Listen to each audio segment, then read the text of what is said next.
So I think we've seen really exciting data with both commercially approved agents, but now there's a third agent that kind of finally made the scene, I guess, and many of us were very excited about this. This was lisocabtagene maraleucel was presented by Dr. Jeremy Abramson, and this was about 269 patients treated with this agent. It's a 4-1BB CAR, but it's manufactured slightly differently. There's actually two streams. They first select CD4 and CD8 cell populations, and then make two CARs, one in each of in the 4s and one in the 8s, and then combine them back in a 1-to-1 ratio at the exact prescribed dose based on post-thaw recovery. And so, I think that we're very excited about this. Many of us have participated in those clinical trials.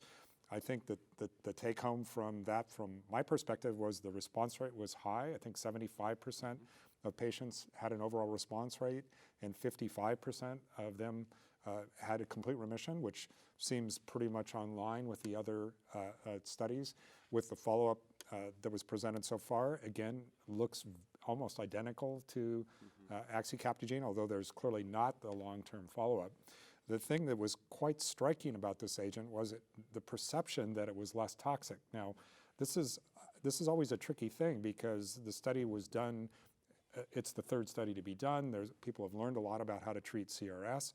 But even that said, there was only, I think, 2% grade 3 CRS, and less than 50% of the patients had any CRS. And what Fred was just saying, that's about 90-something% with axicabtagene. So there certainly is a perception that there is less toxicity, less Icu usage, less tocilizumab usage, less steroid usage, but there still was neurologic toxicity that I should say. So can I ask you about the Icu usage? Because it was something I think that was glossed over in the presentation, but 7% of patients did go to the Icu, and I don't know what everyone else's experience is, but at our center, I don't think we exceed 10% of patients that go to the Icu with the currently available products, but that was not that Icu admission did not match the grade 3 or higher CRS or the grade 3 or higher. Well, I think you have to remember a lot of these were done in smaller centers, and if you get a sick patient, they go to the ICU. I mean, so they're not all done in university hospitals. On the study, there was 10% grade 3 or 4 neurotox, so there was some neurotox, a little bit greater than what was seen for CRS, and it's possible that might have been some of the ICU stays, or in early days before you know how to manage CAR T-cell, it's often more common to send someone to the ICU for what looks like maybe emerging CRS or emerging neurotoxicity. And as we get more comfortable, we feel more confident to keep people on the floor out of the ICU. So I saw that as well and thought that was interesting, but it seems with the rate of toxicities, this is impressive.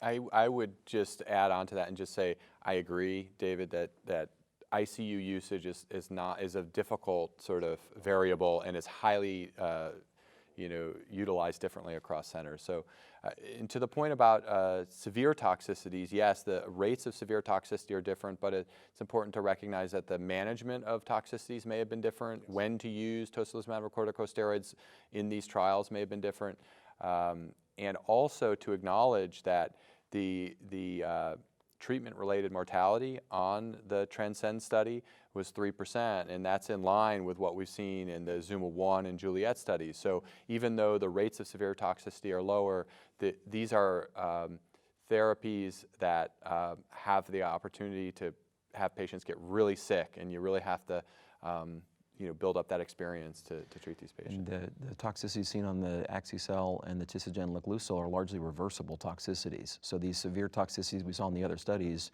largely washed out pretty quickly. So it is a difference, but these are not long-term toxicities that we see. Yeah, but I also think there's a big opportunity here for healthcare utilization, right?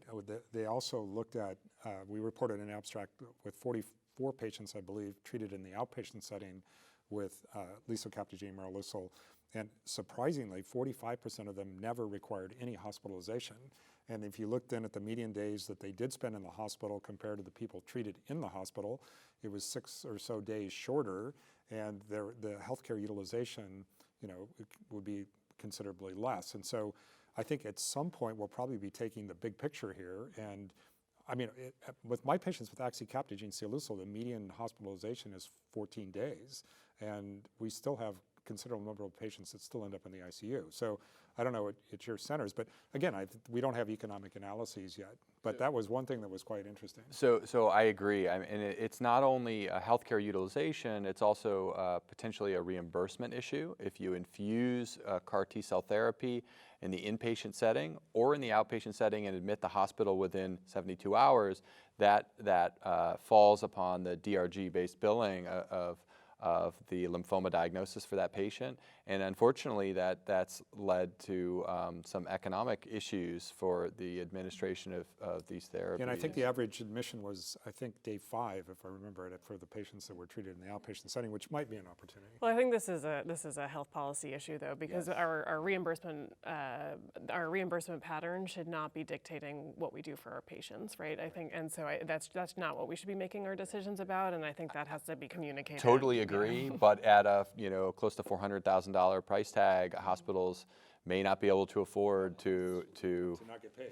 No, and so it's not an issue to bring to the hospitals. It's an issue to bring to Medicare and Medicaid. Yeah, absolutely. But it's a problem that needs to be addressed and solved. Otherwise, we're going to make the decisions based upon. Now, I'll just point out one small abstract that we presented, which was an interesting attempt to develop patient-reported outcomes for people receiving CAR T-cells.